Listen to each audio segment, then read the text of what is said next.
إن الحمد لله نحمده ونستعينه ونستغفره ونعوذ بالله من شرور أنفسنا وسيئات أعمالنا من يهده الله فلا مضل له ومن يضلل فلا هادي له وأشهد أن لا إله إلا الله وحده لا شريك له وأشهد أن محمدا عبده ورسوله يا أيها الذين آمنوا اتقوا الله حق تقاته ولا تموتن إلا وأنتم مسلمون يا أيها الناس اتقوا ربكم الذي خلقكم من نفس واحدة وخلق منها زوجها وبث منهما رجالا كثيرا ونساء واتقوا الله الذي تساءلون به والأرحام إن الله كان عليكم رقيبا يا أيها الذين آمنوا اتقوا الله وقولوا قولا سديدا يصلح لكم أعمالكم ويغفر لكم ذنوبكم ومن يطيع الله ورسوله فقد فاز فوزا عظيما أما بعد فإن أصدق الحديث كتاب الله وخير الهدي هدي محمد صلى الله عليه وآله وسلم وشر الأمور محدثاتها فإن كل محدثة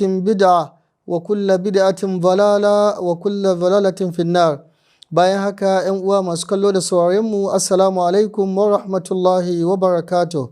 Barkanmu da shigowar wannan watan mai albarka, watan Ramadan, watan Qur'ani, watan da Allah ke ‘yanta mutane daga wuta, watan da Allah ke sanya mutane aljanna, watan da Allah ke rufe ƙofofin wuta, watan da Allah ke buɗe ƙofofin aljanna, watan da Allah ke ɗaure shaiɗannu, watan da mutane suke samun ƙarfi wajen bautar Allah, suke samun nishaɗi wajen bautar Allah, suke samun nishaɗi wajen ambaton Allah.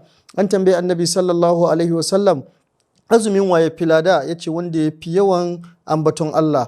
Mutane sun fi jin ƙarfin ibada lokacin watan Ramadana, sun fi jin ƙarfin ibada ta bautar Allah. Kakka bari a bakka a baya. Duk masu bauta suna bauta ne cikin wannan watan fiye da yadda suke yi a wani watan da ba wannan ba. Don haka har shekara ta dawo in wannan watan ya ƙare wata ganima, wani babban samun riba na bauta Allah ya wuce. A cikin wannan watan ake sadaka, a cikin wannan watan ake kyauta, a cikin wannan watan ake karatun Qur'ani, a cikin wannan watan ake sallar dare. Kakka bari ya kasance abu da Allah ya wajabta a wannan watan na farko shine azumin Ramadana, ya kasance kana da iko, kana da lafiya, kana da ƙarfi baka yi ba. Kakka bari wannan watan ya wuce ba karanta Qur'ani ba. Duk cikin watanni wannan watan Allah ya zaɓa ya saukar da Alƙur'ani don muhimmanci ne. Ka zama mai yawan karatun Alƙur'ani, mai yawan zuwa wuraren da ake tafsiri kana sauraren Alƙur'ani, mai yawan tafiya kana saurare inda ake yi a makarantu da majalisai da kuma saurare ga kafafen talabijin da kafafen rediyo da kafafen sada zumunta na Facebook da sauransu. Duk wannan da kuma wanda ake turawa ta WhatsApp, duk wannan domin ka ƙara ilmi, ka ƙara sani, ka ƙara fahimta da Alƙur'ani. A cikin wannan watan ake sallar dare, a taru a masallaci, liman ya ja a karanta doguwar sura, a yi dogon tsayi, wanda kai kila da baka hardace Qur'ani ba, kila kai da baka hardace da yawa ba za ka iya yin wannan ba. Don haka ka tabbata cewa cikin wannan watan na Ramadana ka samu fa'ida tsayawa bayan limamai an yi dogon karatu, kuma Ramadana ya kasance makaranta gare ka. Wannan watan annabi sassa yana kyauta cikin wannan watan fi da kowane kyauta.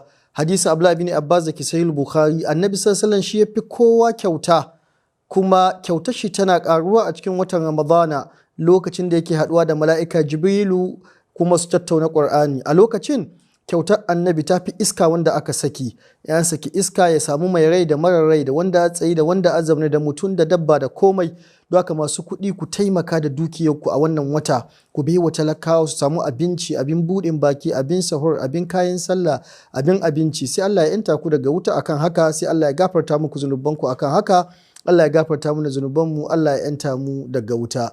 ‘Yan uwa, bayan Allah, a kowane wata muka zo da wani shiri a cikin wannan watan na Ramadana wanda da zai ƙayatar da mutane, ya ƙara musu ilimin addini.